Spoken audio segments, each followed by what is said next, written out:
There we go. That was a horrible static noise to introduce my microphone working. Hello, everyone. As I was introduced, I'm Carrie-Ann Lightley. I'm a writer, speaker, and content creator specialising in accessible travel. And most of my work sits at the intersection of lived experience and communications. I must admit that I feel a little bit like an imposter in this room. I'm not a digital accessibility expert, I'm not a designer, I'm not a developer, but I am someone with lived experience who tries to use digital content to tell authentic stories and help audiences to feel seen. I'm hoping that we're okay with the microphone. Yeah, all good, thank you. So today I want to talk to you about something that sits right at the heart of inclusion but doesn't always get treated that way: storytelling. How we can use lived experience in digital content to build authenticity and trust. Because accessibility isn't just about what we build, it's also about how we talk about it, who we include, and whose voice actually gets heard.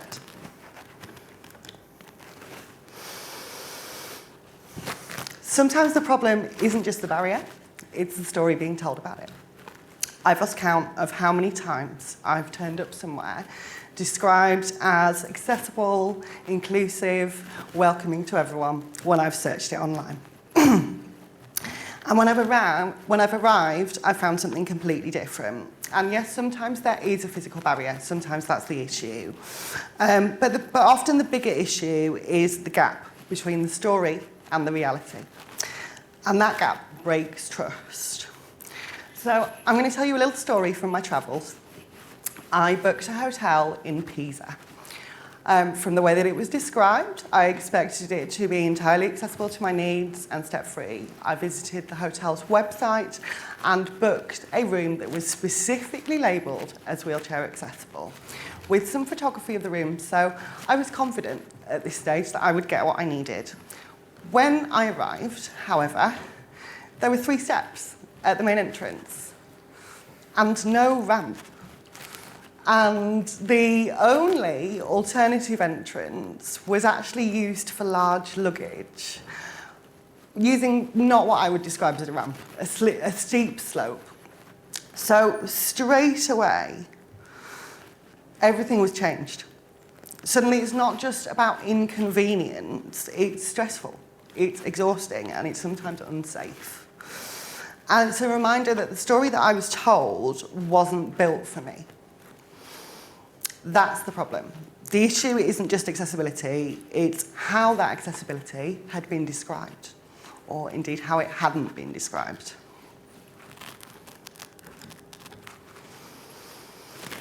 Stories shape who feels seen, who feels welcome, who feels safe to take part, and who gets left out.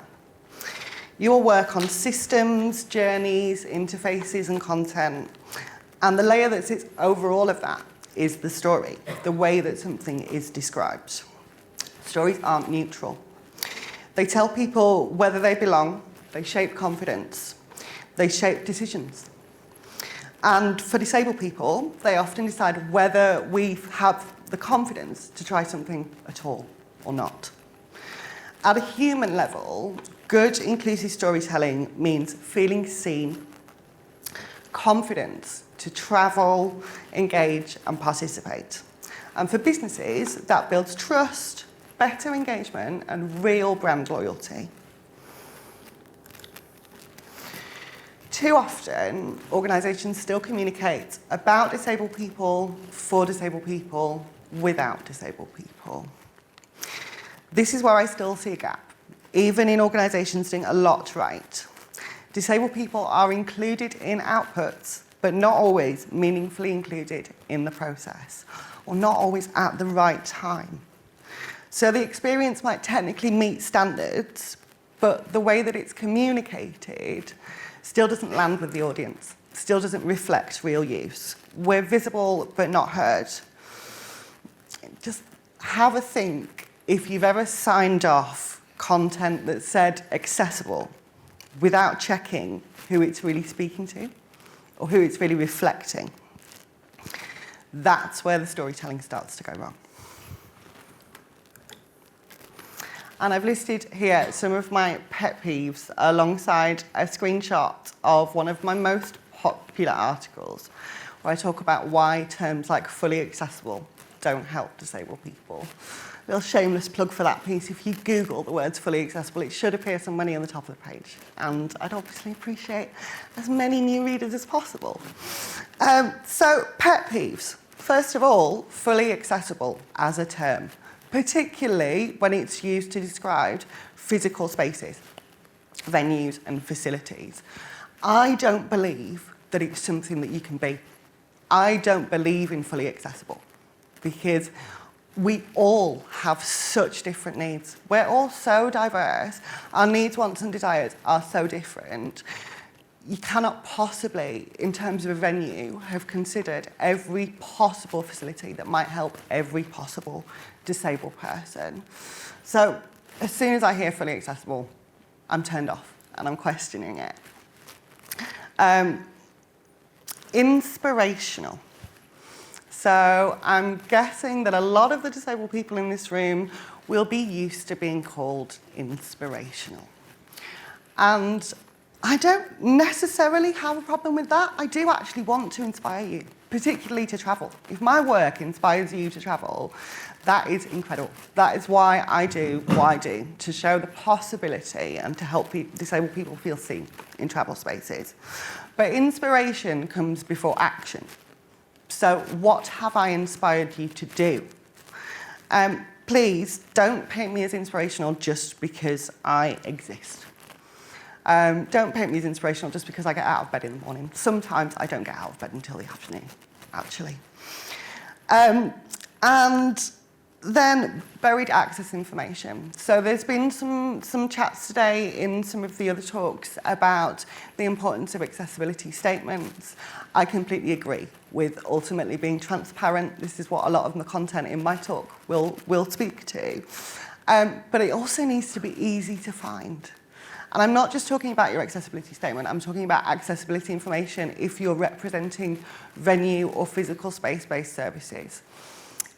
I'll be able to very easily find your address and your opening times, which will tell me how to get to you and when I can come. But if your accessibility information is buried somewhere in the footer or the terms and conditions, what I don't know is if I can get through the door. And that is equally as important as me knowing when you're open or how I can get to you. And there's been a lot of chat today about the importance of alt text, image descriptions. I loved that last question about descriptions in the body of content, etc., because I actually think that they add a level of richness to the story itself. So thank you for raising that. But something I see time and time again from organisations who want to do the right thing but haven't quite hit the mark is they will put out content that they're aiming to speak to a disabled audience with without actually checking if that content's accessible. And then it begins to look tokenistic. It turns off the audience. We notice these things straight away. If you put out a campaign during Disability Pride Month but you haven't captioned your video, well, you've just wasted so much of your own time, energy and budget because you're being tokenistic. It's not actually accessible. And then stock images that don't reflect real use and real experiences. So I've got an example here. A little divided slide. And on the left, you've got a classic, I feel like this shot was a classic way to depict disability in the early 2000s. Have a wheelchair user looking out to the horizon with their arms out like they're on the front of the Titanic. Don't get it, really. The other thing that image shows is somebody in a hospital-style wheelchair on a beach. And wheelchair users in the room, we all know that that's an impossibility, right? So I look at that image and I question, is that even a disabled person? Is that actually just a model that somebody is stuck in a very unsuitable wheelchair, in a very unsuitable environment? Versus the image on the right. I mean, obviously I love the image because it's of me. It also features my lovely friend Claire, who is here with us today. And we did a shoot with Visit Scotland in the Cairngorms. We had such a magical day, but I think you can see the difference straight away. It's candid, it's capturing the absolute joy that we had that day. I'm featured in a mixed group. We're not just looking at a disabled person in isolation, because, again, we're reflecting real-world experiences. I don't exist in the world just on my own, without family, friends, and people that I love. So I think particularly stock images, and there are some better stock image libraries coming through now, but please be very careful if or when you're using stock imagery of disabled people, because I think good visual representation in content is ultimately halfway there. If I can see myself reflected in your marketing and comms and content, that shows me that my customer is welcomed, my customer is valued, I'm considered as a target audience for your business. If I see something that makes me think about the image on the left, I'm probably going to go somewhere else, to be honest. And a little dive into tokenism and what that might look or sound like. So I've included some phrases here, which ultimately come up a lot. Now, I've anonymized them. I'm not going to identify anybody, and I don't think that they come from bad intent, but simply, we wanted to show diversity. Okay, but have you thought about how you wanted to do that, who you might include, etc.? So, have a look at these phrases and imagine how they might land when you're communicating with a disabled person, ultimately. It feels tokenistic. It feels like it's a tick box exercise, and like ultimately the accessible message hasn't landed. They're not coming from bad intent. They're coming from teams working under pressure, trying to do the right thing, wanting to do the right thing, but just not quite knowing how to do the right thing. But what they reveal is that decisions have been made without lived experience shaping them early enough. And we've heard several times today about this theme of consult with disabled people, use disabled people in your testing phase, make sure that people with lived experience have consulted in your product, in your project, but please do that from the very beginning. If you're only doing that in the testing stage, you're actually creating more work for yourself, because we can spot issues early, etc. And the result of not doing that is content that looks inclusive but doesn't actually hold up in real life. So let's look at the shift. The shift from the more tokenistic approach to the truly inclusive approach to storytelling. It's not about tweaking a few words. It's not necessarily about language in isolation. It's about changing how stories are created in the first place. It's about how research gets translated into content, how design decisions are communicated, how accessibility shows up in real user understanding. So the first one, from about to with. This is the biggest shift. Moving from talking about disabled people to creating with us. One of the biggest differences I see in my work with brands when I'm brought in early is that I'm able to shape something, not just sense check it, not just make do with what we've got and tweak it a little bit, but actually shape it right from the beginning. And that might mean changing the language, what's prioritised, even what gets created in the first place. The result is completely different because it's built with lived experience, not added on afterwards. And then from polished to honest, this is a huge one. I am a great believer in progress over perfection, and in chasing perfection, you are looking at a goal that is unattainable, actually, and you're missing out on the richness of what you can learn on the journey. There's a pressure to make everything sound perfect, but perfection doesn't build trust. Honesty builds trust. When I write about a destination in my role as a travel writer, I don't just talk about what works. I'll say, where something is tight, where there's a steep ramp gradient. Maybe there was a venue that I visited where the staff didn't speak to me, but they spoke to the person who was pushing my wheelchair behind me. Again, it'll be a pet hate of many wheelchair users. That is as important to the story as all the positive stuff. It's not about PR washing. It's not about saying this was a fabulous experience. It's about making it real. Because that's the information that people are actually looking for.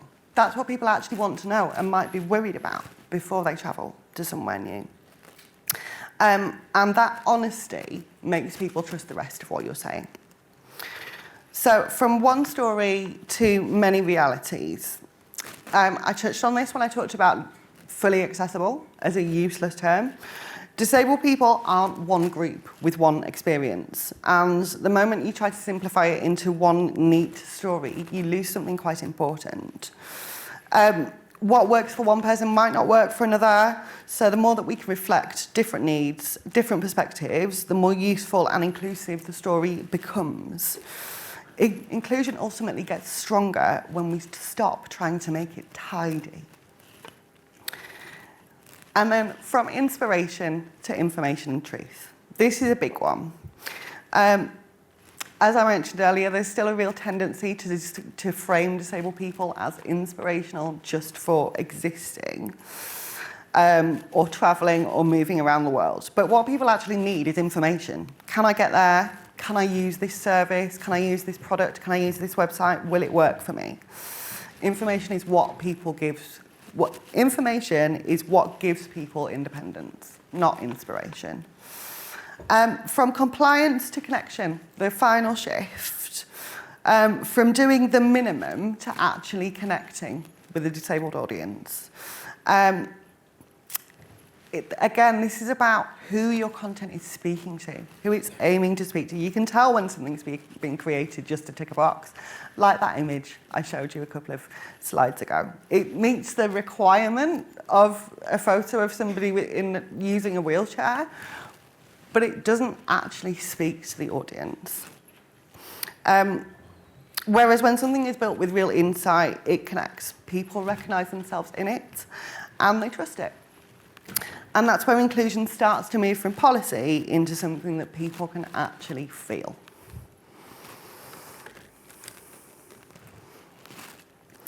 Perfect isn't believable. Specific builds trust. You'll work with clarity and usability, but when it comes to accessibility, there's often a pull towards simplification. And sometimes that removes the very detail that people rely on. One of the biggest mistakes I see is people chasing perfection. But disabled people don't need perfect. We need useful. We need to know what to expect, what works and what doesn't, because that's what lets us make real decisions. In my work, I'm thinking about the same things that you are. Clarity, usability, decision-making. So instead of saying accessible, I'll break it down. I'll include, if I'm reviewing a hotel, I'll include what the bathroom is actually like, how welcoming the staff are, which mobility aid I found most useful for the trip, how it actually feels to experience the space as a disabled person. Because I know that that's what people are actually trying to figure out. I've had messages from readers in the past which ultimately feed my purpose and my reason for doing this work. When people get in touch to tell me that my content has given them the confidence to book a holiday to a new place for the first time, I don't think there's anything better that you can influence than that, honestly. But that's what detail and lived experience does. It turns inclusion into something usable. People don't trust perfect brands. They trust honest ones. And as I mentioned earlier, when something is labelled as accessible or fully accessible, ultimately, I don't trust it straight away. My first question is, what does that actually mean? It raises more questions than it answers. Because accessible on its own doesn't tell me anything useful. It doesn't tell me if I can park nearby, get through the door, or enjoy a space as a wheelchair user. It doesn't tell me if my blind friend can access audio information, assistance from staff, screen reader friendly content if there's touchscreen kiosks, etc. Accessible is a risky word from a content perspective because it implies certainty, but without detail it creates an ambiguity. And with that ambiguity, people lose trust, time, money, confidence, and independence. Because when it goes wrong, it's not just a usability issue. It has real impact. People make decisions based on incomplete or misleading information. And that can affect independence, confidence, and participation, ultimately. Who gets to take part? Who gets left out because of missing detail? Research done by inclusive marketing agency Purple Goat revealed that 78% of disabled consumers have walked away from a brand that failed to reflect their needs. This is not just nice to have. This is not just something that is just, a nice way to polish your marketing. It's ultimately driving the decisions that your disabled audience do or don't make to spend their time with you, use your service, spend their money with you. And this is what good looks like. Not perfect or polished, but collaborative, honest, specific, practical, and accountable. Real, useful, and built with the people that it's actually for. And I think that this is where all of your work is already heading. It's not about adding something new. It's about strengthening what you're already doing. And these are the 4 principles that I'd like to say. If you take anything away from my presentation today, please take these 4 things. They map directly into roles that include research, design, content, and delivery. And I think that this is how you move from good intentions to actually doing inclusive storytelling properly.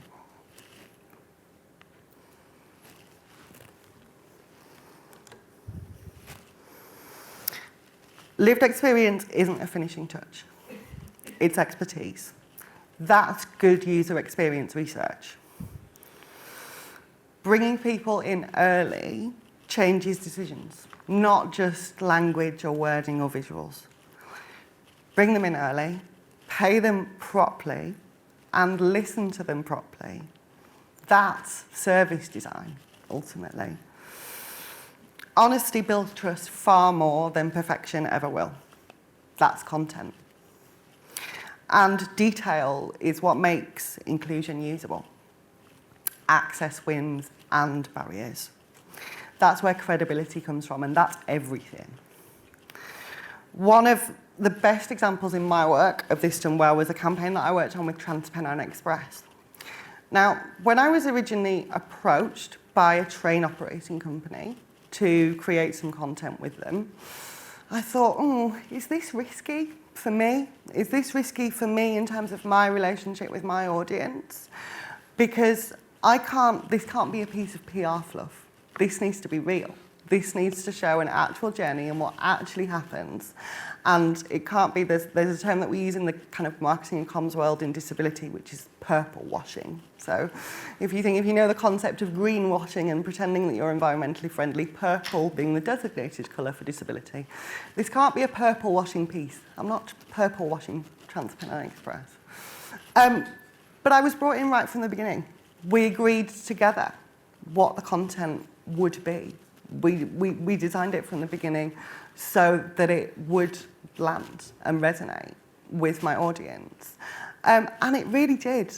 I shared a video of a fabulous day out that I had on the train. I went to Manchester, did some shopping, had some cocktails, had some food, popped home. It was actually, as transport journeys go, quite mundane, which is always the goal for me as a disabled person. I want my train journey to be as boring as everybody else's, ultimately. And I captured it in some very not glossy, not perfect, not not, expertly edited video footage. I created a little come with me video and a blog post, and I shared the content, and I braced myself for audience criticism, because I appreciate that people have had negative experiences and that they want to bang that drum, and that's okay. But I needn't have braced myself, because I was very honest in my video and in my voiceover. I talked about the fact that my train experiences haven't always gone well, but this is what happened today. And I think there is a real power in somebody being able to visibly see and hear and follow a journey from somebody who looks similar to them, has a similar impairment, etc. to them. It builds confidence and it opens up the world in a different way. It lands differently. Now, I was really hoping to be able to show you this video today, but unfortunately the technology has not agreed. So I have agreed with the organisers that they will share my slides with all of you afterwards, and that includes the video that I was referencing. Because, as I say, I hope that it's a good example of this kind of story being told in an authentic way that isn't about perfection or polish, but is about resonating and reaching an audience. So these are the questions that I want you to ask yourself next time you create content. Who is it for? Who shaped it? Whose voice is missing from the story? I think that's the most important one, because there will always be a missing voice. Is this actually useful? Is it actually going to help the audience?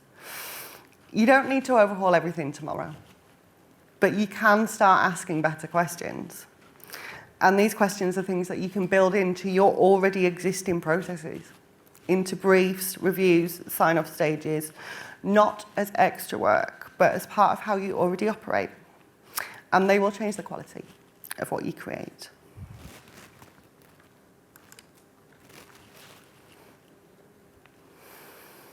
Inclusion isn't just what you build. It's who you listen to. It's how truthfully you tell the story. You're already doing the work to make services more accessible. If we want inclusion to move from policy into practice, we need to look beyond systems and standards. We need to look at stories, at who gets represented, who gets believed, and who gets to speak for themselves. This is about making sure that people understand, trust, and can actually use what you've built. Because authentic, inclusive storytelling doesn't just raise awareness, it builds trust. And that's where real change starts. Thank you.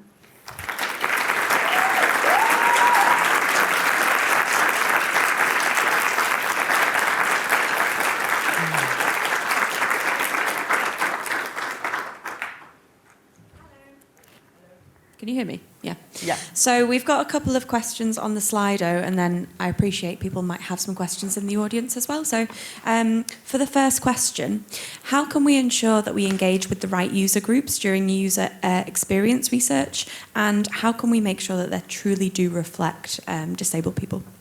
So in terms of engaging with user groups, I would start, in my own personal experience, by looking at agencies that represent user groups like that. So I included a statistic from some research done by Purple Goat. I think that they're a brilliant place to start. They are an inclusive marketing agency ultimately, and will provide focus groups for user testing, something that I've been involved in the past. But generally looking at inclusive agencies, user testing agencies, etc. I think the most important thing is that you get a broad group, because one or two users, again, much like the fully accessible issue, one or two users will be able to identify the things that are an issue for them, but you want as broad as possible. And then what was the second part of the question? I'm sorry, I've forgotten that. I think it was just around how do we make sure that that user research reflects disabled people. So I guess you've kind of answered that already. Yes, thank you. So second question here, how can people move from a place of fear of getting it wrong? I think the answer's kind of the same. Engage with the audience. Engage with, there's been talk today about professional user testing, etc., and that 100% has its place. But there is such power in going to the actual audience. Please don't ask them to volunteer. Please pay them for their time. I do believe as disabled people that we are disproportionately affected by the cost of being asked to work for free so often. But ultimately, reach out to your audience. If the figures track, then a quarter of your audience will have lived experience. And that is your richest source of this kind of feedback. And I think the more that a brand or business can interact with its disabled customers, the more that fear just kind of gets squashed. And then one last question here on the Slido. So when you were working with TransPennine Express, did the staff on the train know that you were creating content, and do you think that you got better treatment as a result of that? Some of them did. Not for my entire journey. Some of them did. It was very important to me that there was at least a heads up that I would be filming content that was going out publicly, because I didn't want to put anybody in an uncomfortable position where they didn't want to be on camera. But that doesn't mean that every staff member I encountered that day knew about that. However, I appreciate the question, because in my job, sometimes I'm under the radar. Sometimes it's a bit like a mystery shopping type piece. Sometimes I will be accompanied by the brand PR representative for the entirety of the trip. And then, of course, everything goes wonderfully. But what I always have is my own past prior experience too. I've worked in this sector for 20 years, but I've only been doing freelance writing full-time for just over a year now. So I have a lot of prior experience of before I had quite as high a profile of being able to go under the radar a bit more often. So I really always try and reflect in my content, although this went well, this is also a past experience I've had, and I think it's striking that balance, because I don't want to create fear. I don't want to create nervousness in the audience where people are frightened to travel because all they've heard about is negative experiences. But I don't want to purple wash either. There's a nuance in the middle of it somewhere, I think. Are there any questions in the audience? Okay, thank you.